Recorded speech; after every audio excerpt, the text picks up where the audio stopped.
means that you have to recognize that when you're in the room, on the bus, at the dining table, somewhere, you're not really that.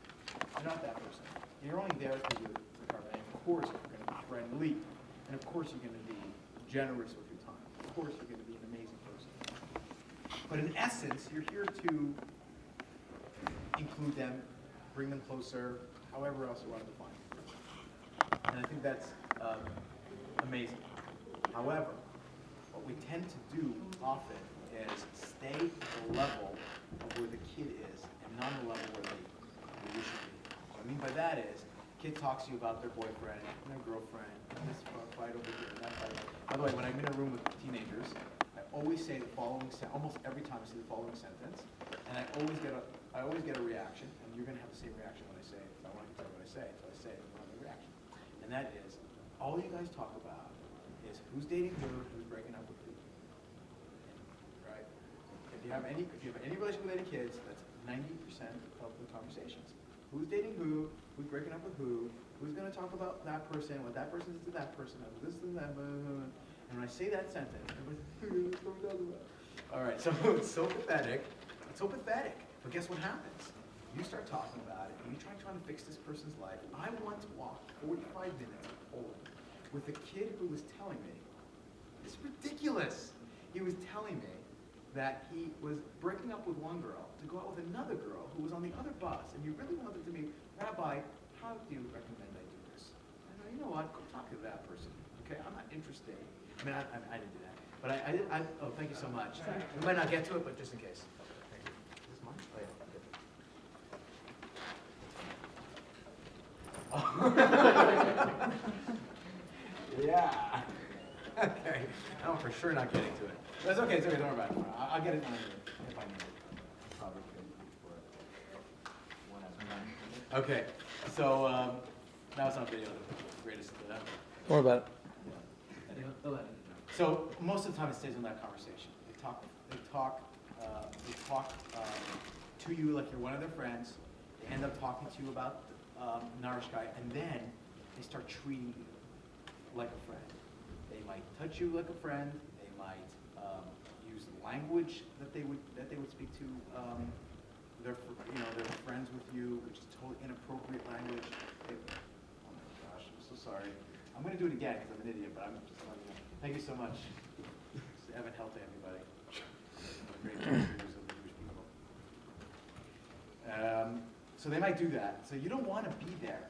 You want to be much more, you want to be a spiritual guy. You want to be hopeful. You want to make it so that the conversation doesn't remain on a limited, in a limited way, but could be raised. So what I wanted to do, and very practical, okay? Think about this.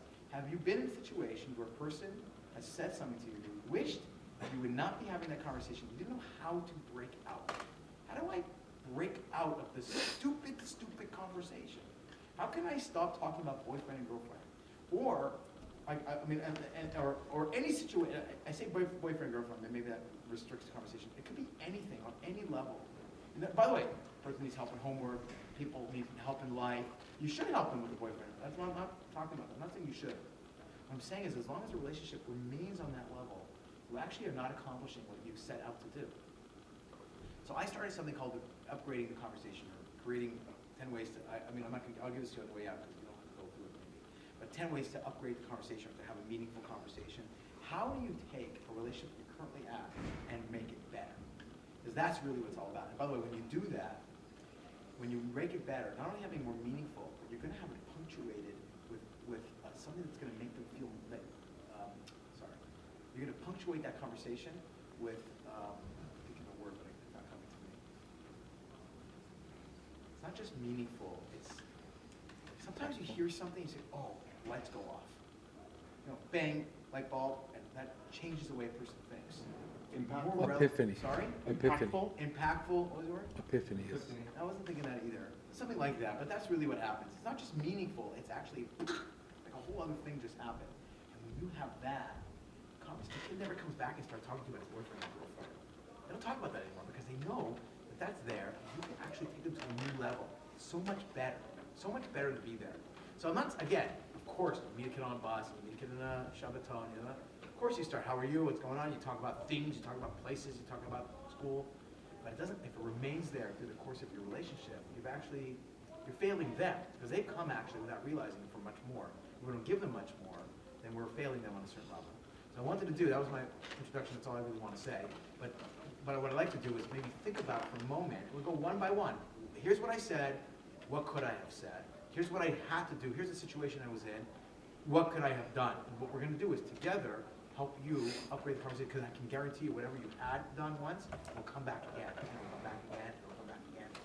If you don't figure out how to upgrade it, you're gonna be stuck there for a long time. Any ideas? Situations? Things that have already occurred? Okay, you ready? So I found myself on a New York Shabbaton 2 or 3 years ago, and I was in Yale in this group of 4 11 or 12, and the question came up, which female body part you like the most? And it was getting awkward. You know, What do you do with that?